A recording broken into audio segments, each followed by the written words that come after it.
ክቡራንና ክቡራት የሚስክ መረጃ ሰዓት ጀምሯል። አሰላሙ አለይኩም ወራህመቱላሂ ወበረካቱ። ለዚህ ሳምንት ያጠናቀርናቸው አበይት የሀገር ውስጥና የዓለም አቀፍ መረጃዎች ይዘን ወደ እናንተ ቀርበናል። በመጀመሪያም ዋና ዋናዎቹን እናስቀድማለን። የአዲስ አበባ ትምህርት ቢሮ የ2018 የ8ኛ ክፍል ክልላዊ ፈተና ውጤት ይፋ ሆነ።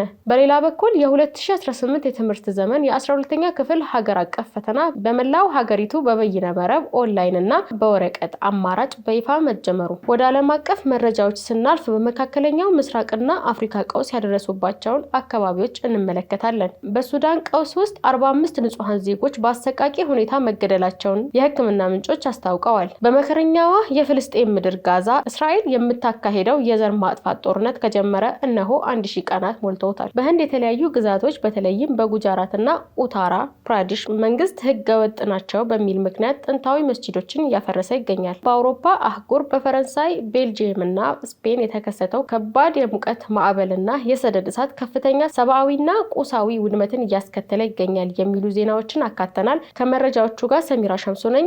ከመሸጋገሪያ በኋላ ተመልሼ እመጣለሁ።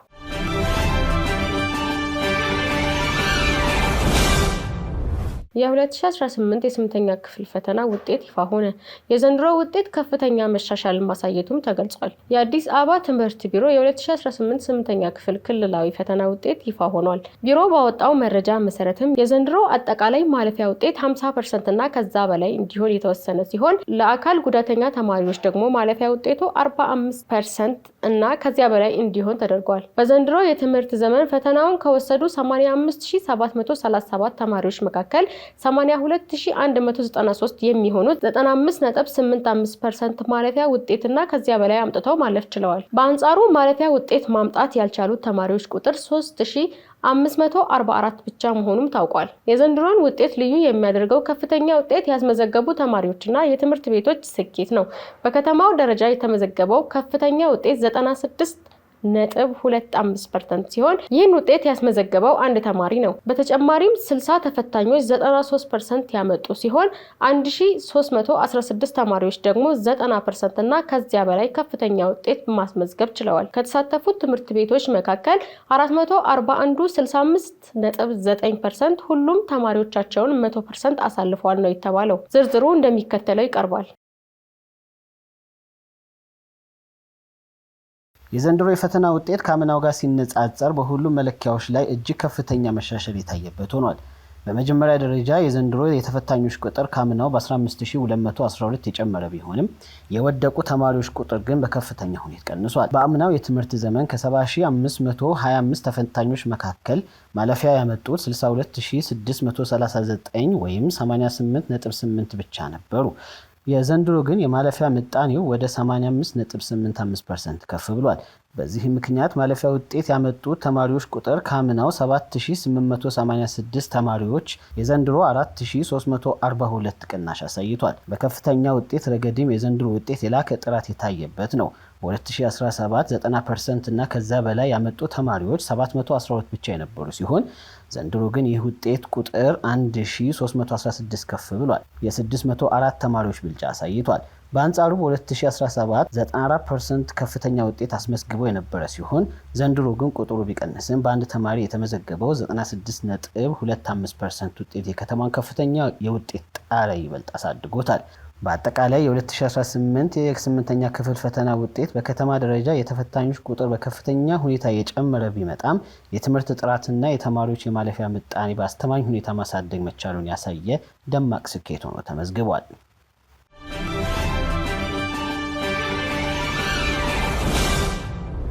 የ2018 ትምህርት ዘመን የ12ኛ ክፍል ሀገር አቀፍ ፈተና ሰኔ 23 ቀን 2018 በመላው ሀገሪቱ በይፋ መጀመሩን የትምህርት ምዘናና ፈተናዎች አገልግሎት ማስታወቁ አይዘነጋም።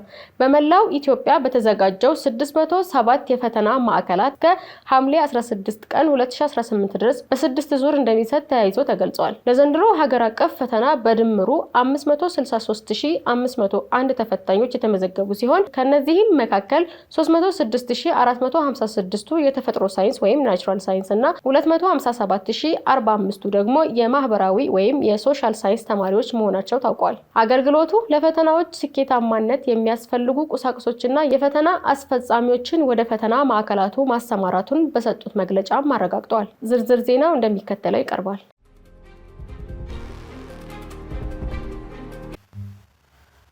የዘንድሮ 12ኛ ክፍል ፈተና በሁለት አማራጮች ማለትም በበይነ መረብና በወረቀት እየሰጠ የሚገኝ ሲሆን በበይነ መረብ የሚፈተኑ ተማሪዎች በ6 ዙር ተከፋፍለው ከሰኔ 23 እስከ ሐምሌ 16 ቀን 2018 ዓመት ድረስ ፈተናቸውን እየወሰዱ ይገኛሉ። በወረቀት የሚፈተኑ ተማሪዎች የተፈጥሮ ሳይንስ ተማሪዎች ከሐምሌ 1 እስከ ሐምሌ 3 ቀን 2018 ዓመት፣ የማህበራዊ ሳይንስ ተማሪዎች ደግሞ ከሐምሌ 6 ቀን እስከ ሐምሌ 8 ቀን 2018 ዓመት ፈተናቸውን ይወስዳሉ ነው የተባለው። የፈተናውን ደህንነትና ተአማኒነት ለመጠበቅ የወጣው መመሪያ እንደሚያሳየው ተፈታኞች ወደ ማዕከላት ሲቀርቡ ሊይዟቸው የሚገቡና የተከለከሉ ቁሳቁሶችን እንደሚከተለው ተለይተዋል። ተማሪዎች ፈተና ማዕከላት ሲመጡ የፈተና መገልገያ ካርዳቸውን ወይም አድሚሽን ካርድ፣ የተማሪ ወይም ህጋዊ መታወቂያ፣ በፈተና አስተዳደሩ የተፈቀደ እስክሪብቶና ባዶ ወረቀት ብቻ ይዘው መቅረብ ይኖርባቸዋል ነው የተባለው። ማንኛውም አይነት የቴክኖሎጂ መሳሪያዎች ማለትም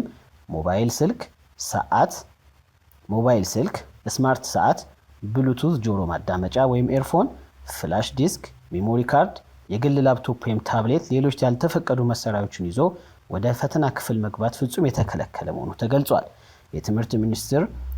የትምህርት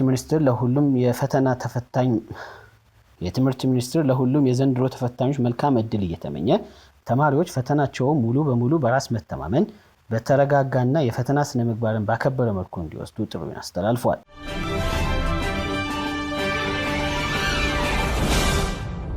በመቀጠልም ወደ ዓለም አቀፍ ዜና ስናልፍ በመጀመሪያ የምናገኘው የመከረኛዋና የተበዳዩዋ የፍልስጤማውያን ጋዛ ይሆናል። በጋዛ የተጀመረው የዘር ማጥፋት ጦርነት ከተጀመረ እነሆ 1000 ቀናት ሞልቶታል። በጋዛ ሰርጥ የሚታየው ትዕይንት ከአንዱ አካባቢ ወደ ሌላው በአብዛኛው ተመሳሳይ ናቸው። ሰፊ በሆነው ፍርስራሽና ውድመት በተከበቡ ቦታዎች ላይ የተዘረጉ የድንኳን ረድፎች ይታያሉ። የእስራኤል ጦርነት ከተጀመረበት ጊዜ አንስቶ እስካሁን ድረስ ከ1.7 ሚሊዮን በላይ ሰዎች የተፈናቀሉ ሲሆን ከ73000 በላይ የሚሆኑት ደግሞ ተገለዋል። ይህ በጋዛ የጤና ሚኒስቴርና ቁጥሩ ከዚህም በእጅጉ ሊልቅ ይችላል ብለው በሚሰጉ የተባበሩት መንግስታት ድርጅት ተቋማት የወጣ መረጃ ነው። ከዚህም አንጻር በየቀኑ በህይወት የመቆየት ትግል ንጹህ ውሃና የምግብ እጥረትን ጨምሮ በተጨናነቁ መጠለያዎችና ተፈናቃዮች ካምፕ ላይ እየጨመረ በመጣው ጫና የታጀበ ቀጣይነት ያለው ትግል ሆኗል። ዝርዝር ዜና አለን።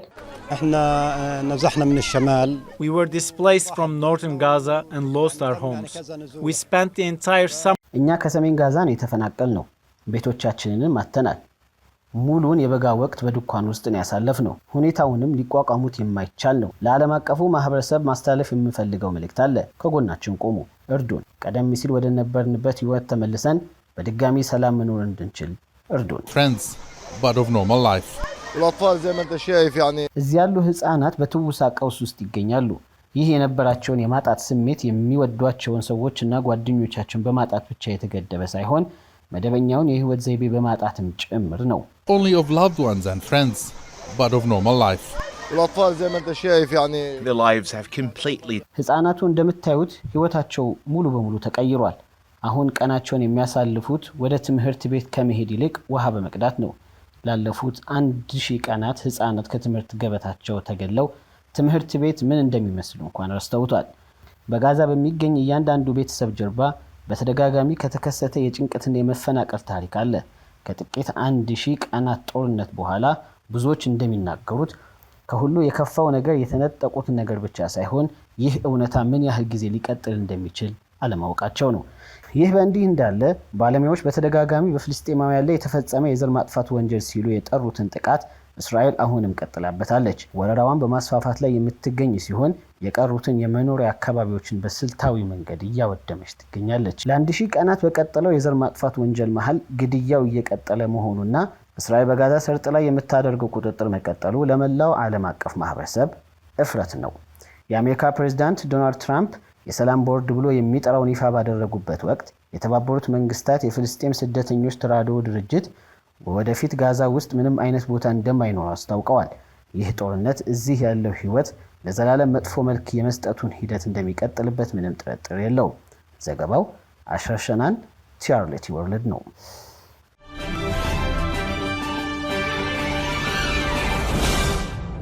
በሱዳን በደረሰ አሰቃቂ ጥቃት ቢያንስ 45 ንጹሃን ዜጎች መገደላቸው ተገለጸ።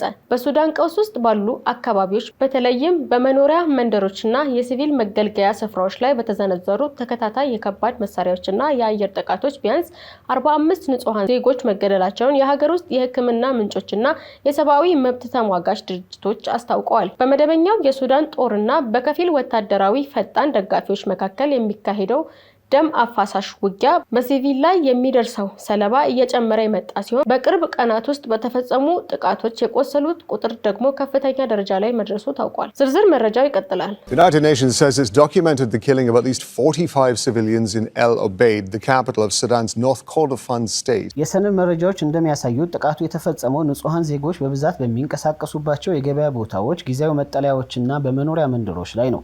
በደረሰው ድንገተኛ የከባድ መሳሪያ ፍንዳታ ሳቢያ በርካታ ንጹሃንና ሴቶች ህፃናትን ጨምሮ 45 ሰዎች ወዲያውን ህይወታቸውን ያጡ ሲሆን በደርዘን የሚቆጠሩ ደግሞ ለከፋ የአካል ጉዳት ተዳርገዋል። በአካባቢው የሚገኙ ሆስፒታሎችና የህክምና ተቋማት በመድኃኒትና በህክምና ቁሳቁስ እጥረት ሳቢያ ለተጎጂዎች አስቸኳይ እርዳታ ለመስጠት ክፉኛ እየተፈተኑ መሆኑን የሱዳን ዶክተሮች ማህበር ገልጿል። ይህንን አዲስ የንጹሃን እልቂት ተከትሎ የተባበሩት መንግስታት ድርጅት እና የዓለም አቀፍ ማህበረሰብ በሱዳን እየተባባሰ የመጣውን የሲቪሎች ሞት አጥብቀው አውግዘዋል።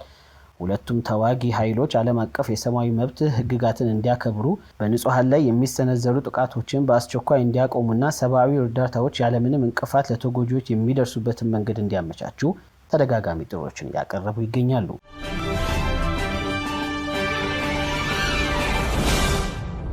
በህንድ የተለያዩ ግዛቶች መስጂዶች እየፈረሱ መሆኑ ሙስሊሙ ማህበረሰብ ስጋት ላይ ጥሏል ተባለ። ህንድ በርካታ ጊዜያት በተመሳሳይ መልኩ በተለያዩ የህንድ ግዛቶች ጥንታዊ መስጂዶችን ሳይቀር በማፍረስ ስሟ የምትነሳ ሀገር ሆናለች። በህንድ ጉጃራት ግዛት ባለፉት ሳምንታት በሀገሪቱ መንግስት ከፈረሱት በርካታ መስጂዶች ጋር በተያያዘ መንግስት ህንፃዎቹ የተገነቡት በህገ ወጥ መንገድ በመሆኑ መፍረስ አለባቸው የሚል አቋም መያዙን ያሳያል። ነገር ግን ለብዙዎቹ ሙስሊሞች ይህ የመስጂዶች መፈራረስ ሙስሊሙን ማህበረሰብ ኢላማ ባደረጉ ሰፊ ፖሊሲዎች የተመራ እንደሆነ ይነገራል። በተጨማሪም ተገቢውን የሆነ አሰራር እየተከተለ አለመሆኑና ማፍረሻ ትዕዛዞቹን በፍርድ ቤት ለመቃወም ያላቸው እድል እጅግ ጠባብ መሆኑን በመግለጽ ቅሬታቸውን ያሰማሉ። ከጉጃራ በመቶዎች የሚቆጠር ኪሎ ሜትሮችን ርቃ የምትገኘው ኡታራ ፕራዴሽ ግዛት ውስጥም ተመሳሳይ ድርጊት መፈጸሙ ተገልጿል። ተመልካቾቻችን ይህ ዘገባ የፔኔል ፈርናንዴዝ አልጀዚራ ዘገባ ነው። This mosque in Gujarat is one of many that have been demolished by the Indian government in recent weeks. በህንድ ጉጅራት ግዛት ባለፉት ሳምንታት በሀገሪቱ መንግስት ከፈረሱ በርካታ መስጊዶች መካከል አንዱ በሆነው ስፍራ ላይ የምታዩት ምስሎች መንግስት ህንፃዎቹ የተገነቡት በህገወጥ መንገድ በመሆኑ መፍረስ አለባቸው የሚል አቋም መያዙን ያሳያሉ። በአካባቢው ነዋሪ የሆኑት ዛኪር ሁሴን እንደሚናገሩት የመንግስት ቡልዶዘሮች እሳቸው ለብዙ አስርት ዓመታት ሲሰግዱበት የነበረውን በገጠር መንደራቸው ውስጥ የሚገኘውን ብቸኛ መስጊድ ሙሉ በሙሉ አፍርሰውታል። This mosque was over 100 years old. It started ዛኪር ሁሴን የአካባቢው ነዋሪ ናቸው። ይህ መስጊድ ከ100 ዓመታት በላይ ያስቆጠረ ጥንታዊ መስጊድ ነው። መጀመሪያ ላይ ከጭቃ የተሰራ ሲሆን በ1965 ዓመት በጡብና በሲሚንቶ ታድሶ ተገነባ። ከ30 ዓመታት በፊት ደግሞ ተጨማሪ ሁለተኛ ፎቅ ተገንብቶለታል። አሁን ግን ፖሊሶች መቃብር ሊሆን በታሰበ መሬት ላይ በህገ ወጥ መንገድ ተገንብቷል የሚል ምክንያት እያቀረቡ ነው። የሀገሪቱ ባለስልጣናት መስጂዱ በመንግስት መሬት ላይ መገንባቱ የሚገልጹ ሲሆን አቶ ሁሴን በበኩላቸው ግን የማፍረስ እርምጃው በፍርድ ቤት ለመቃወም የሚያስችል በቂ ጊዜ እንኳን እንዳልተሰጣቸው ይናገራሉ። ቡልዶዘር የማስገባት እርምጃው በሁሉም ደረጃዎች ላይ የተተገበረ ነው። እየፈረሱ ያሉ ህንፃዎች ብቻ አይደሉም። ህግ ከማውጣት ጀምሮ ህግ አስከባሪ አካላት እስከሚያደርጉት እንቅስቃሴ በሁሉም ረገድ ማህበረሰቡ በቡልዶዘር እየተገፋ ይገኛል። ይህ ማፍረስ ዘመቻ የተጀመረው የሀገሪቱ የውስጥ ደህንነት ሚኒስትር ከፓኪስታን ጋር በሚያዋስኑ ድንበር አካባቢዎች ላይ ባደረጉ ጉብኝት ማግስት መሆኑ ታውቋል።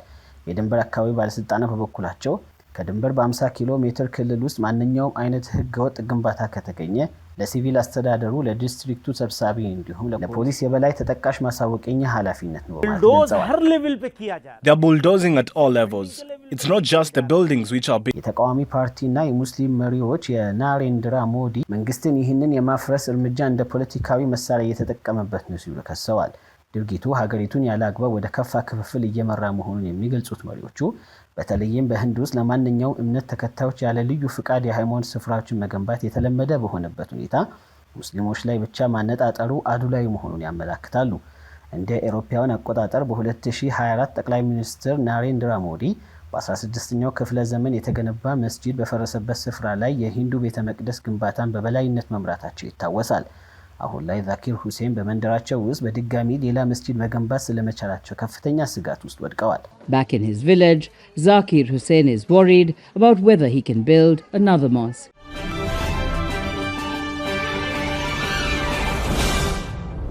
አውሮፓን እየመታ ያለው ከባድ የሙቀት ማዕበል ከፍተኛ የህይወት መጥፋትና ሰደድ እሳትን ማስከተሉን ቀጠለ። በአውሮፓ አህጉር ላይ የተከሰተው ከባድ የሙቀት ማዕበል በፈረንሳይ፣ ቤልጂየምና ስፔን ጨምሮ በበርካታ ሀገራት ላይ አስከፊ ሰብአዊና ቁሳዊ ውድመትን እያስከተለ ይገኛል። የአየር ንብረት ባለሙያዎች እንደሚናገሩት አውሮፓ ከየትኛውም የዓለማችን ክፍል በበለጠ ፍጥነት እየሞቀች ትገኛለች።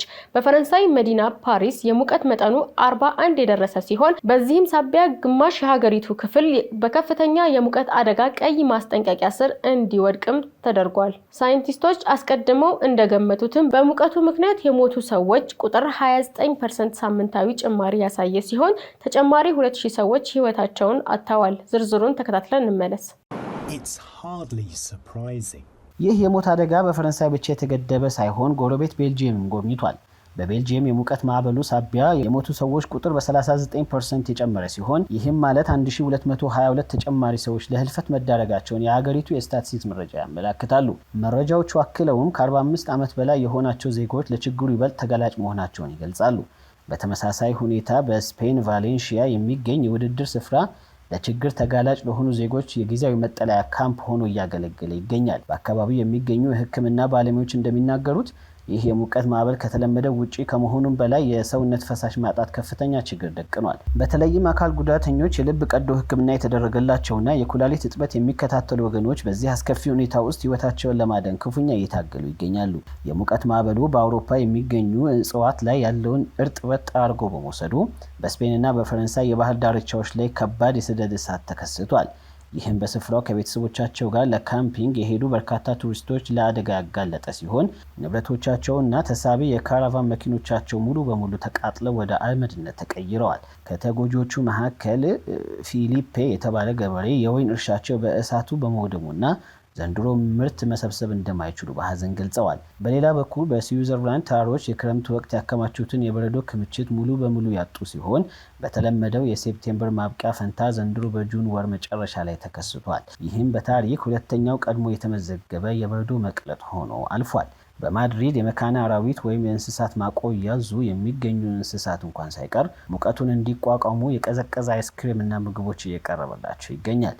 የአየር ንብረት ባለሙያዎች እንደሚጠቁሙት ይህ ከባድ የሙቀት ማዕበል በቀጣይም ተጠናክሮ ሊቀጥል ስለሚችል አውሮፓውያን ራሳቸውን ሊያዘጋጁ ይገባል ተብሏል።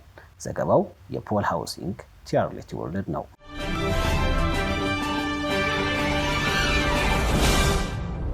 የተወደዳችሁና የተከበራችሁ የሚስክ መረጃ ሰዓት ተመልካቾቻችን ለዚህ ሳምንት ያዘጋጃናቸው መረጃዎች እነዚህን ይመስላሉ። ዋና ዋና መረጃዎቹን ለማስታወስ ያህል የ2018 የ8ኛ ክፍል ፈተና ውጤት ይፋ ሆነ።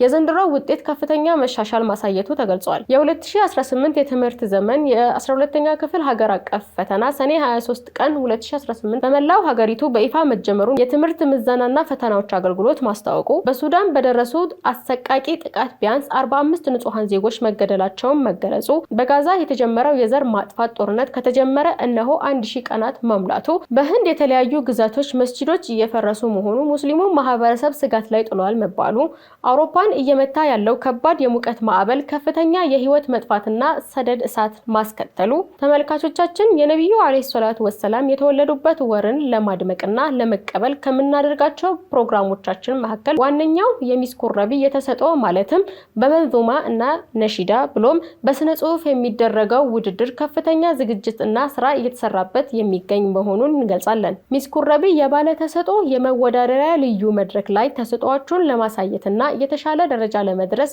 አይነተኛ አስተዋጽኦ ስለሚያደርግ ከወዲሁ ከፍተኛ ዝግጅት እንድታደርጉ ለማሳሰብ እንወዳለን። በቅርቡ የምዝገባ ሂደቱን እና የመመዝገቢያ መስፈርቱን በአሱና ቲቪ እና በሶሻል ሚዲያ እንዲሁም በሁሉም የሚስኩሱና ማህበራዊ ሚዲያዎች ላይ የምናሳውቅ መሆኑን እንገልጻለን። የመረጃ ሰዓታችን ተጠናቋል። ሰሚራ ሸምሱ ነበርኩኝ ከቀሪ ፕሮግራሞቻችን ጋር። ወሰላሙ አለይኩም ወራህመቱላሂ ወበረካቱ።